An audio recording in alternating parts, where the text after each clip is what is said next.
खंडेलवाल महिला मंडळाचं आम्हाला आग्रह होता की सर आपल्या एक्झिबिशनमध्ये असं काहीतरी सामाजिक कार्य व्हावं, लोकांपर्यंत जागृती पोहोचावं, जनजागृती व्हावी म्हणून हा कार्यक्रमाचं आयोजन ज्या दिव्यांग बांधवांना दिसत नाही, प्रज्ञाचक्षू असतात अशा दिव्यांग बांधवांना ज्यांनी शिक्षणाचे द्वार खुले करून दिले असे म्हणजे फ्रान्स येथील लुईस ब्रेल.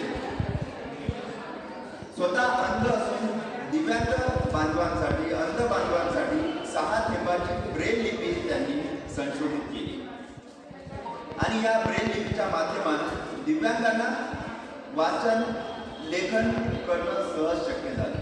तर या संस्थेच्या माध्यमातून आज आपण लुईस ब्रेल जयंती उत्सव साजरा करतो. या कार्यक्रमाच्या अध्यक्षस्थानी डॉक्टर भारती मुठार, अकोल्यातील सुप्रसिद्ध व्यक्तिमत्व डॉक्टर आहेत आणि संस्थेसोबत जुळलेले आहेत.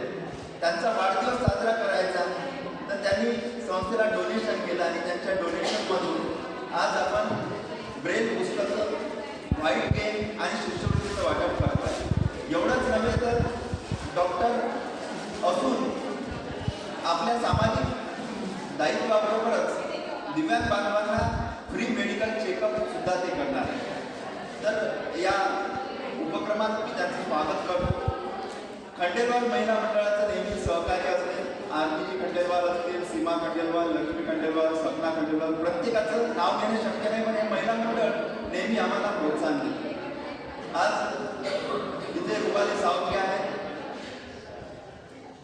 त्याचबरोबर प्रतिभा काटे आहे आणि सर्व तमाम व्यक्ती आहेत. या सर्वांचं सहकार्य दिव्यांग सोशल फाउंडेशनला नेहमी असते. दिव्यांगांना पुढे नेण्यासाठी सहज आणि सतत मार्गदर्शन आणि सहकार्य असतं. योगिता चव्हाण, डॉक्टर योगिता चव्हाण यांनी सुद्धा या महिन्यात त्यांचा वाढदिवस होता, मुलाचा वाढदिवस होता डिसेंबरमध्ये, तर त्यांनी सुद्धा डोनेशन केलं. तर आपण या 2 डोनेशन्समधून हे कार्य पुढे नेतो आहे.